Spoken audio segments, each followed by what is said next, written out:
이 정도 이야기가 나오는 거 보면은요, 끝났다고 봐야죠. 예, 이적됐다 해도 됩니다. 서로 할 얘기 다 하고요, 주고받을 거 다 주고받고 이제 마지막 마무리 협상 절차만 남겨놓고 있다, 이렇게 봐도 될 것 같은데요. 조만간 아마 옷 입고 사진 딱 찍고 오피셜 뜨지 않을까 좀 보입니다. 근데 이 과정에서 좀 흘러나오고 있는 이정료 돈 이야기를 좀 들어보면, 아니, 좋은 선수는 줄 알지만 이 정도까지? 어마어마한데? 프리미어리그 역대 신기록? 전 세계적으로도 얼마? 막 이런 이제 이야기가 나오고 있습니다. 여러분 다 들으셨죠? 예. 아스톤 빌라의 이선 공격수 잭 그릴리시인데, 그릴리시가 빌라 떠나서 지금 시티로 갈 것이다, 이런 거 아니에요? 좀 있으면 던딜 뜰 거다. 다 거의 마무리됐고 눈앞에 두고 있다, 이런 게 BBC, 스카이 스포츠 이런 데서 좀 나오고 있습니다. 그릴리시가 뭐 그동안 시티를 가네 안 가네, 이적료가 많네 적네 막 이런 얘기가 좀 있었잖아요. 그런데 이번에 시티가 그냥 과감하게 돈을 그냥 확, 네, 한번 지르면서 데려올 것 같다, 이제 이런 이야기가 좀 나오고 있습니다. 구체적인 내용을 좀 보면 이렇습니다. 잭 그릴리시가 시티로 오게 되면 계약 기간은 한 5년 정도 하겠다는 거고요. 이적료는 1억 파운드, 우리 돈으로 1,600억을 시티가 빌라에게 줄 거라고 하는 겁니다. 이게 정말 이뤄지게 된다면 프리미어리그 역사상 최고 이적료 신기록이 탄생하는 겁니다. 기존 기록은 2016년에 유벤투스에서 맨유로 이적한 폴 포그바였어요. 그리고 맥과이어, 반다이크, 이런 선들이 이제 뒤를 쭉 이었었죠. 근데 이런 모든 선들을 확 뒤집으면서 그릴리시가 프리미어리그 최고 이적료 주인공이 될 수 있는 겁니다. 물론 이 기록은요, 조만간에 또 깨질 수도 있어요. 인터밀란에서 첼시로 이적할지도 모르는 루카쿠 때문에 그런 건데, 만약에 진짜 이적을 한다면 지금 나오고 있는 돈이 얼마냐? 1,700억입니다. 그릴리시 1,600억, 루카쿠 1,700억, 100억 이렇게 해가지고 또 깨질 수 있는데, 뭐 이런 것은 이뤄져 봐야지 되는 거긴 하죠. 아니 근데 요새 코로나 시국 때문에 돈이 없다고 하면서도 막 이런 기록들이 막 올라와요. 진짜 근데 진짜 그릴리시가 좋은 선수긴 하지만 이렇게까지? 네. 아니 이게 프리미어리그 신기록이기도 하지만 세계 축구 역사를 통틀어서 놓고 보더라도 이 1,600억은요 역사상 9번째의 기록이 될 거라는 거예요. 물론 뭐 돈의 가치 뭐 이런 걸 다 감안은 해야 되겠지만, 그래도 이게 얼마나 큰 돈이에요. 잭 그릴리시가 잘하기도 하지만 뭐 잉글랜드 대표팀으로도 보여주고 프리미어리그도 계속 증명이 보였으니까, 근데 잉글랜드 버프라고 하는 게 또 있겠죠. 이런 게 다 포함돼가지고 어마어마한 돈 이야기 좀 나오는 것 같습니다. 참고로 세계 축구 역사상 이적료가 가장 높았던 선수는 1위 네이마르, 2위 은바페인데, 아마 은바페가 나중에 이적을 하게 되면 아마 최고의 선수로 또 올라갈 겁니다. 이게 이제 그 이적료나 뭐 이런 게 싹 마무리되고 하면 일사천리로 확 진행될 거라고 하는 건데, 내일이죠. 목요일 바로 메디컬 진행될 것이다, 이런 얘기를 합니다. 그래서 메디컬 끝나면 바로 등록을 한 다음에 이번 주말에 새 시즌 잉글랜드 쪽에서 이제 딱 오프닝 경기 같은 거 하나 열리잖아요. 지난 시즌 프리미어리그 우승팀 맨시티와 FA컵 우승팀 레스터 시티가 커뮤니티 실드를 8월 8일 일요일 새벽 1시 15분에 열리는데, 이 경기에 그릴리시를 시티로 딱 유니폼 입히고 출전시킬 수도 있다, 이런 얘기 나옵니다. 너무 빠른 거 아니야? 근데 물론 이건 지켜보긴 해야 되겠지만 어쨌든 촥 한번 마무리되면 쭉 밀고 나가서 그렇게 빠르게 팀 전력에 합류시키겠다라고 하는 이야기를 하고 있습니다. 자, 아스톤 빌라 입장에서는 팀의 절대적인 에이스인 그릴리시를 이렇게 떠나보내는 선택을 할 수 있었던 건 대체 공격 자원들을 좀 미리 킵해놨죠. 데닝스 데려왔고, 베인디아 같은 경우는 빌라의 역대 최고 이적료 갖고 좀 데려왔었고요. 레온 벨리도 좀 데려왔죠. 이러다 보니까 좀 대비를 했던 것 같아요. 그리고 빌라 입장에서도 그릴리시가 떠날 거라고 하는 걸 어느 정도 생각을 했겠죠. 그래서 나갈 돈, 여기 이제 선수를 데려오려면 필요한데 들어올 돈이 있기 때문에 나갈 돈을 좀 생각을 했겠죠. 그래서 미리 선수들을 좀 영입을 했기 때문에 보낼 수 있었고, 그릴리시 입장에서는 사실 버밍엄 태생이에요. 그 잉글랜드로 보면 중부인데 거기를 연구를 하고 있는 팀이 빌라거든요. 그래서 이제 빌라에서만 사실상 계속 뛴 선수라고 봐야 되겠죠. 잠깐 인대 간 거 빼고는. 그런데 이번에 커리어 어찌 보면 처음으로 그 빌라를 떠나서 이제 맨체스터 지역에서 이제 뛰게 되는 겁니다. 시티 입장에서는 이번 여름에는 실질적인 영입이 없었다고 봐야 되겠죠. 예. 아구에로 떠났죠. 에릭 가르시아 떠났죠. 잭 해리스는 리즈로 임대 보냈던 선수인데 이제 완전히 적해서 보냈죠. 이런 선수들 좀 정리를 했습니다. 대신에 영입한 선수는 별로 없었죠. 예. 실질적으로 뛰게 할 선수는 없었다고 봐야 되는데 이번에 첫 영입이라고 할 수 있습니다. 크게 놓고 보면 다비드 실바가 떠나서 그 위치에 조금 더 뛰어난 선수, 대체할 만한 좀 훌륭한 선수가 좀 필요했었고, 또 이선에 너무나 케빈 데브라이너에게 집중되다 보니까 여기 막 부상도 있고 너무 힘들어, 조금 뭐 뒤를 좀 받치거나 그 역할을 부담을 좀 나눠줄 선수가 필요하지 않아, 이런 것도 있었기 때문에 이번에 잭 그릴리시를 영입했다고 볼 수가 있습니다. 좀 더 구체적으로 그릴리시를 시티가 영입을 이제 확정한다면 어떻게 활용할지 한번 봐야 될 것 같은데, 그릴리시의 지난 시즌 빌라에서 뛰면서의 히트맵을 하나 좀 보여드릴게요. 프리미어리그에서 보여드렸던. 어떻죠? 2선 쪽에서 뛰는데 주로 이제 왼쪽으로 가운데 이렇게 쫙 움직여져 있는 걸 알 수 있죠. 뭐 2선이면 다 뛸 수 있는 선수인데 약간 사이드까지도 상당히 넓게 움직입니다. 그런데 뭐 다 아시겠지만 그릴리시는 오른발잡이에요.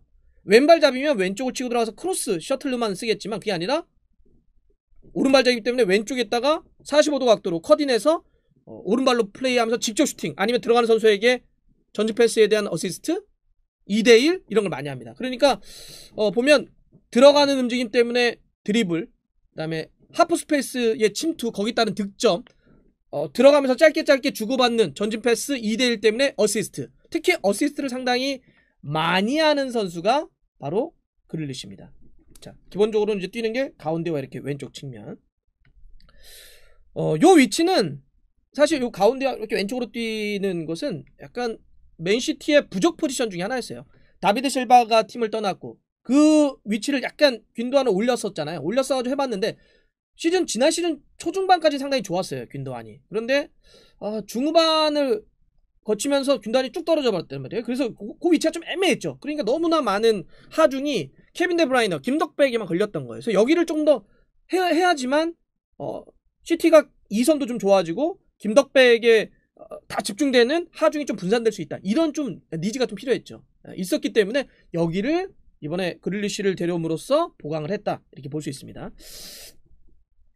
제가 케빈 데브라이너의 지난 시즌 프리미어리그 히트맵도 하나 보여드릴게요. 어때요?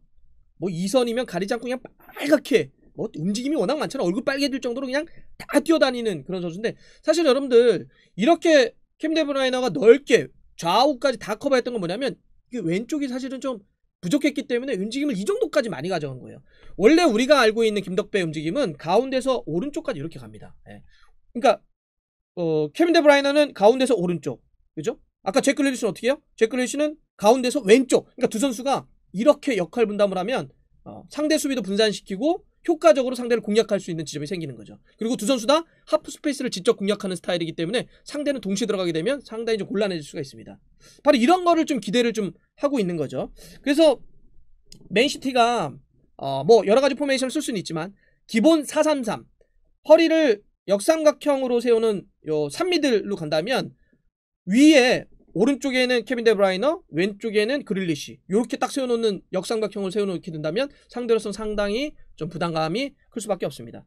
그릴리시가 능력이 얼마나 좋냐면 제가 요 통계 하나 말씀드릴게요. 최근 프리미어리그 2시즌 통틀어가지고 5m 이상 드리블 친 이후에 기회를 창출한 가장 많은 선수 누구냐? 그릴리시입니다.